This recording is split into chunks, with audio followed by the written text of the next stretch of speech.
so what's happening here? This part, this is actually very interesting. So the story is that when the garden was made, and I had asked the landscaper to put the paths in, and I had requested them to put a foil below to prevent the weeds from growing through, but something that would allow the water to permeate. And of course, because France, macho society, I'm a woman, so nobody paid attention to whatever I said, and they didn't do this. So they just kind of flattened the earth, the soil, damped it down, and put the gravel. So what happened over the past 2.5 years or 3 years that we have this path is that I have a lot of weeds that keep coming up. And now we're trying to rectify this. So thankfully I have this fabulous guy who helps me in the garden. So he comes once a week. He's great. I wouldn't be able to do without him. So he has started to dig everything up, and now he's putting the foil, and then we're going to put parts of the gravel that he has already scraped up, and then later on I'm just going to order for more gravel, and then we have the layer, and then that should thankfully take care of this at least for the next 2 to 3 years. That's the wish, that we won't have any weeds popping up, because that's quite a burden. But now when I look at it, I'm standing here, I'm looking at how the bushes have grown, and it is, I mean, I look at this every day, but I'm still stunned at the growth rate of this part. This is the part that gets the sun. This is west.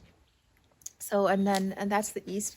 So when the sun comes around, and this is really getting all the sun, and we have amazing growth on this end, whereas on the other side of the garden towards the east, the growth is a little bit low or less, and that's mainly because well, why don't we go there and then show you what's happened there. It's because the sun, it comes up here and then doesn't get the sun the whole day. So that's and you can really see the difference of growth on the two sides.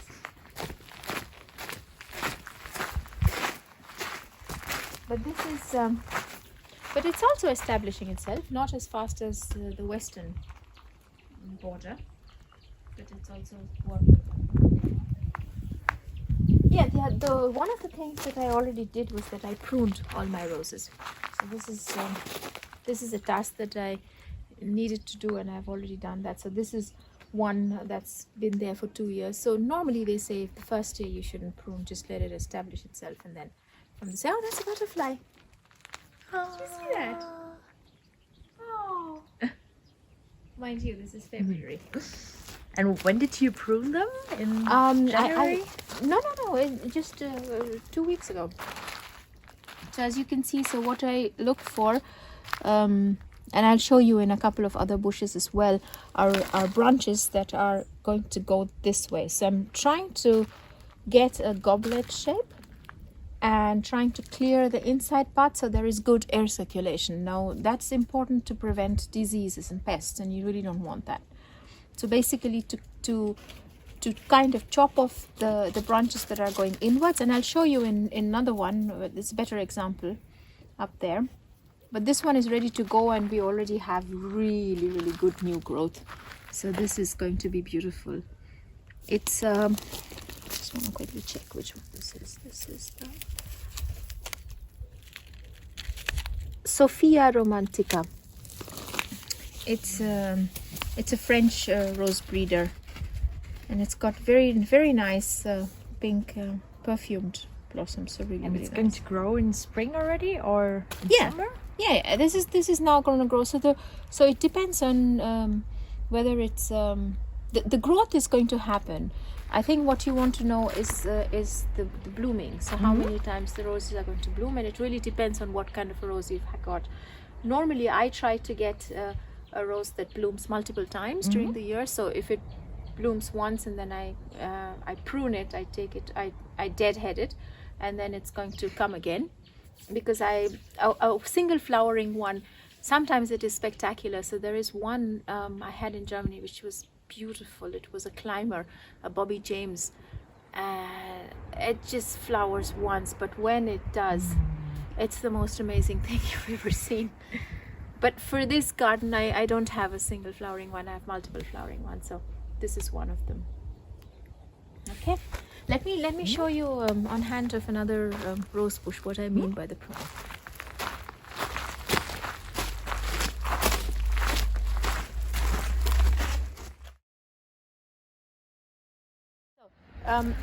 This one is a David Austin rose. It's called the Lady of Shalott after the poem of Tennyson. But I think I've talked about this many times on my blog because I absolutely love it. This is also for your wedding. Yes. Nice. So this is what I want to tell you. So what I'm aiming for is to have an open shape. And you can best see it when the leaves have fallen and when the time for the pruning time is. So basically I have cut down any branches that are, first of all, that are crisscrossing, because you don't want to have any friction. That's just going to cause wounds and you don't want that. So I took off all those ones. Took off the ones in the middle for very, very good air circulation. And then the idea is to see which are the branches that are going outwards. And for that, the rose gives a very good indication. You know, it's a very it's a plant that communicates very well the needs, and you just need to look for branches that are growing outwards, and those are the ones that I have left, and the rest I have chopped down. Now the aim is to get it down to about, I try to get it down to 1/3 for the size, because when I started pruning it was about that high, and now look at it, it's kind of half, not really 1/3. And all these are all new growth. It's after the pruning, and think about the speed at which this is actually growing. I pruned it 2 weeks ago, and within 2 weeks we've got fabulous growth. This is all new leaf, and the blooms are going to come. You know, it's definitely going to happen. The other thing that you want to take off when you're pruning are anything that's dead. So inside the bush, and I had 3 dead ones, so I kind of tried to get in as far as I could with my secateurs. It's not easy to get there, but I tried as much as I could to clear it up a little bit. Yeah, just to give it some love and some TLC. And What is TLC? tender loving care. And hopefully it's going to grow. The other thing I'm going to do, I had already added some extra horse manure to the soil, because I always like to feed the soil, and once the growing season starts, which is right now, so I'm going to go around and see which plants need a little more food, a little more sustenance to sort of get them through the season, and that's what I'm going to do. Now obviously this is not rocket science, and it's not something you have to have mastery over. Rose pruning, you know, rose is a very forgiving bush as well, so you prune it and it's always going to come back, unless of course you chop it down and hack at it or something, which I doubt most of us will. But as long as you kind of going the right direction and doing sort of the right thing, it's going to reward you with really, really beautiful blooms. This is the Camellia Bush. It's amazing. The first one is already out. It blooms in late winter, early spring, and I've got lots and lots and loads of buds. Obviously, I want this to become a huge plant. Yeah, so I'm very happy about that, and it's a perfumed one. It's one that has a very, very strong smell. And everywhere that you look, we have lots of growth. Like all of these are all new growth. So wherever the leaves are a little bit shiny, and you know that it's new growth. And this one as well, this is the Photinia, is going to now bloom. So I have lots of nice buds on it. This is the first year that I'm going to have blooming Photinia. I've never had that before, but then it's been there for 2 years now. So I planted this whole thing up. Yeah, it was 2 years ago. They were such small, tiny baby plants. And look at this now. It's exploded. It's literally exploded within 2 years. In 2 years, I mean, what is 2 years in the cosmos? It's just a tiny little drop in the ocean. But Unbelievable. I'm really happy. And now I have daffodils, of course, that's growing everywhere. This is one that's already in bloom. I have more that are in flower elsewhere in the garden. And this side, to come along. So I took down all the old branches of the mint, and now, lo behold, it's everywhere. So that's the new growth, and you see, everywhere. Oh, it's coming already. Yes. So this whole Wow. thing will again be a sea of mint, which is great for mojitos, for cocktails, and generally for cooking. And in summer, I tend to use a lot of mint in salads as well. Actually, they taste really good because it gives a certain freshness to the salad. So I add mint leaves to the salad, and of course for drinks and for tea, fresh tea as well. So this is everywhere. Everywhere. Yep. So this is the viburnum, the winter viburnum, and sometimes you have the viburnum snowball that has really round, beautiful clusters of flowers that really look like snowballs, and that's not one of them. Let me see if I can find the name for this. What variety this is? No, I don't know which one it is, but it has absolutely gorgeous perfume, and the bees, they love it. And this one is already in full bloom, which is interesting because that one, they have another viburnum up there, but that just is still in a bud stage, the pink ones, although even that looks great. So I tend to use that in flower arrangements a lot. They hold for a very long time. They're quite robust, even in arrangements. You see there are little bees.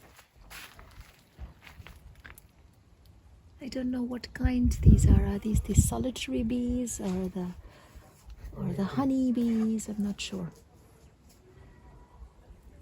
This could be the solitary bees, because the honey bees, I think, can only operate when the temperature outside is above 15 degrees. I'm not sure. Please don't quote me on that. Okay, let's move on. So I have to step over these little mounds of gravel. And now I need to. This is a crazy area. I need to clean this up a little bit because everything is kind of going a bit wild and a little bit too much. I mean, I like wild things, but this is a little bit too much. There is an olive tree in here, and I am going to remove this because otherwise Why? it's just. Well, remove it from here and put it somewhere else. Okay. Just because this is ridiculously cramped. I mean, I do plant things. I tend to. Very, very close together, which is what I did here. But now I'm realizing, maybe not such a very good idea. So what I'm going to do is, I need some help with this. I have to ask the person who helps me in the garden if he can help me dig this one up, because this is now getting quite a thick stem. So I should dig this up and remove it. So that's the olive, and these are all the other beautiful shrubs. But as you see, this is coming out, so I'm going to prune this all back a little bit. Okay. Oh, this is one. This is also for the wedding, by the way. Absolutely beautiful climber. This one is the Wollerton Old Hall. It's a very, very beautiful climber. Now the thing is with climbers, is you have to train them. You have to train them either. Here I have it growing along the railing, which is how I want it to grow in this direction, so that ultimately in summer this entire area will be filled with foliage and with flowers. The point in pruning is the reason why you do that is, first of all, you prevent the plant from becoming very tall and leggy. So you don't want to have the plant grow in a way that there is just flowers on the top and nothing at the bottom. That looks a bit silly. You don't want to do that. You want to have a bush, a beautiful bush, where there is good foliage at the bottom, good growth, and good growth on the top as well. The second reason why you prune is that you want the plant to rejuvenate. You want the rose to. It's like cutting your hair, right? I mean, that's what you're doing. You're basically giving plants a haircut. the other thing that you do while you're training, you are basically giving the direction how you want the plant to grow, right? So that's basically what you're doing. So if you want the plant to grow in this direction, like I want it to grow in this direction, so obviously my idea would be to take off all the branches that are going that side, because there's no support there. I need to have branches that grow here. In a climber, it is very much evident, because what you basically do is that you're trying to look for the very thicker stems, and you tie it horizontally, and then the shoots, now no shoot will ever grow downward. It doesn't work like that, because it's the sun. They all want to go to the sun. So that means when you have branches that you have tied up here, you're going to have shoots that go up there, this way. You see that?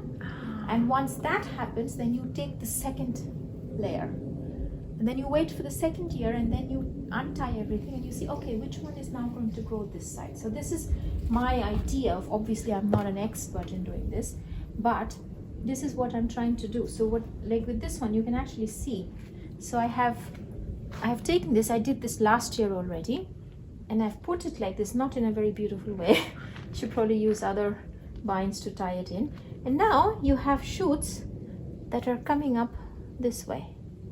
And that's what you want, because then this is going to grow, and you have clusters of flowers and clusters of foliage, so it looks like one whole mass.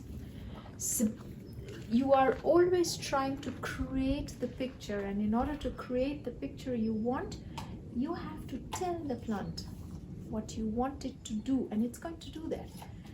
And not just tell, but train it. That's how you tell the plant, right? So you tie it up. So the moment I tie this up, I'm indicating to the plant, I want you to grow this way. And that's what they will do. Like with everything in life. So this is where the peonies are. Now, up till now, this time, we've had quite a dry winter, I must say. I mean, we had a lot of rain in December, some rain in January, but now no rain for some time. And I can feel that although the days are really beautiful and there's nothing to complain about, but it would be nice to have some rain for the garden, because I know that in summer we're going to have a really hot and dry summer, and now this is the time for the rain to fall, for the water table to rise a little bit, for the plants to grow, to really grow, because this is the growth time. And then before they go to sleep again in summer. What I'm noticing here, because I can especially see this with my peonies. So this, for example, is the peony. So if I remove it, if I clear it up a little bit, how everything is gone. You see the sun is so strong here. So this is the Duchess de Nemours. This is a white one, and you see there is new growth. So I'm quite happy about that. But in spring, it should this soil should not be dusty if I touch it, but it is now, and that's because it hasn't actually rained enough for the water to soak in. But anyway, the peony is growing, but not really the way I would be completely happy with the natural way of things. But then it's okay, that's the way it is. Now if I go here, there is another one. Oh yes, there it is. I'm gonna go in and show you. Be careful not to step on anything. There it is. And you can see already from the tips of the peony what color flowers this is going to be. This is a much darker color. As you see, this has much darker growth than the Duchess de Nemours. Duchess de Nemours is a white flower, and this one is very dark pink. This is a Sarah Bernard. Sorry, not Bernard. So that's all the new growth. Those ones. This one. That's the peony growth. And then I have a third one here, which is here. So this again is a dark one. As you see, so you see this one And that one, that's the penny growth. And this one is the Couronne d'Or. Oh no, this is not a completely dark one. It's got a pink rim. So those are the 3 pennies that I have here. So, okay. Oh, guck mal, die Tulpen. Have you seen them? No, there. Look, the tulips. Wow. It's coming out. Yeah, that's the tulip Oh. place. That's the tulip place. And then, oh, the first ranunc. Look. Oh. So we have one Another. growth, one growth, another growth. So now this is going to fill up with ranuncs. And the odd poppy in between. It's hard to spot them, but they're there. So I'm curious what the ranuncs are going to do this year, because this is the first year where I had let them in. I've left them in the ground. I didn't dig them up. And it looks like I don't have many. Most of the time you would need to plant new bulbs in to have a really good crop. But I didn't do that last year. But I'll see. What is going to happen here after the tulips? Are you going to plant something else? After the tulips, so yes. So once the tulips are done, I did that last year as well. I had the cosmos growing here, which is going to be great, I think. So if I have the cosmos, I have sown some cornflower in between, but I'm trying to see if I can see any growth at all. So I've noted it down on the 9th of December. So far I don't see any growth of cornflower, but like I said, it's been dry, but I can see little poppies. I'll take whatever comes. and once the tulips are over, I'm definitely going to put in a summer crop of cosmos, because that's such a beautiful, simple, daisy-like, happy flower. I absolutely love cosmos, so that's what I'm going to do. All right, and these poles may be the last year that I'm going to actually grow the cut flowers like this. I'm slowly going to change these beds and make them just normal flower beds, and with some cut flowers around the edge, and not have them crop like, because that's not what I want to do anymore. So I might have to take out these poles, but for this year I'm still going to use them for sweet peas.